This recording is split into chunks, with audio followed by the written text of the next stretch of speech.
విశ్వగురు బసవేశ్వరుడి విగ్రహావిష్కరణ కార్యక్రమంలో పాల్గొన్న స్వాములు, అదేవిధంగా బసవన్న భక్తులు,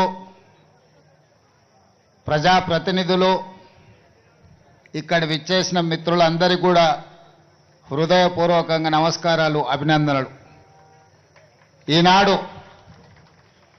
మనమందరం కలిసి విశ్వగురు బసవేశ్వరుడి విగ్రహావిష్కరణ ఒక స్ఫూర్తిని, సామాజిక న్యాయాన్ని అందించే కాంగ్రెస్ పార్టీ, ముఖ్యంగా శ్రీ రాహుల్ గాంధీ గారు కన్యాకుమారి నుంచి కశ్మీర్ వరకు చేసిన పాదయాత్రలో 150 రోజులు 4000 కిలోమీటర్లు ప్రతిరోజు ప్రజలను కలుస్తూ మమేకమవుతూ ప్రతి సందర్భంలో బసవన్న ఇచ్చిన సూచనలు, బసవేశ్వరుడు ఇచ్చిన ఆదేశాలను వారు ఆ కాలంలోనే సామాజిక న్యాయం చేసి వివిధ సామాజిక వర్గాలకు చట్టసభలలో, ప్రజా నిర్ణయాలలో ఏ విధంగా భాగస్వామ్యం కల్పించిండో వారిని స్ఫూర్తిగా తీసుకొని జనగణనలో కులగణన చెయ్యాలి, ఇది బసవేశ్వరుడి సందేశం అని రాహుల్ గాంధీ గారు చెప్పడం జరిగింది.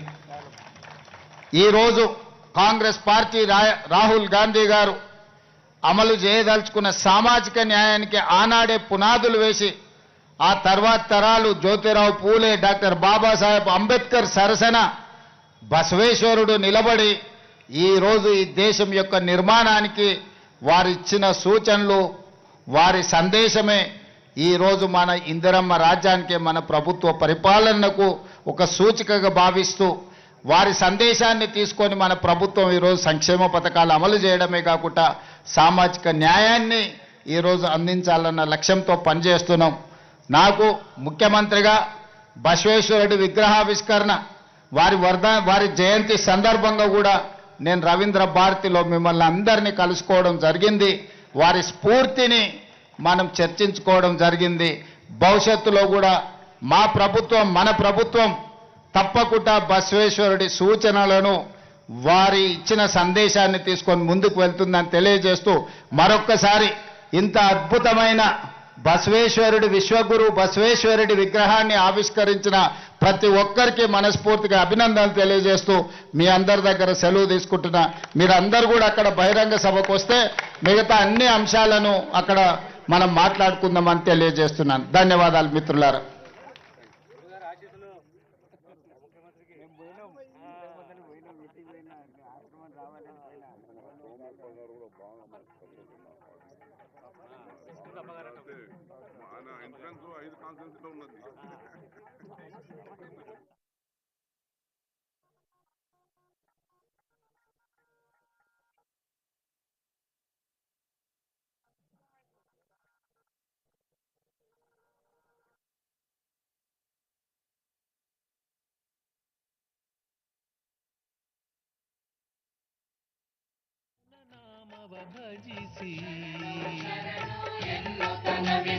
ವರಚಿಂತಾಮಣಿ ಶ್ರೀ ಗುರು ಬಸವ ವರಗಳ ನೀಡುತ್ತ ಹರಸುವ ಬಸವ ವಾಂಛಿತ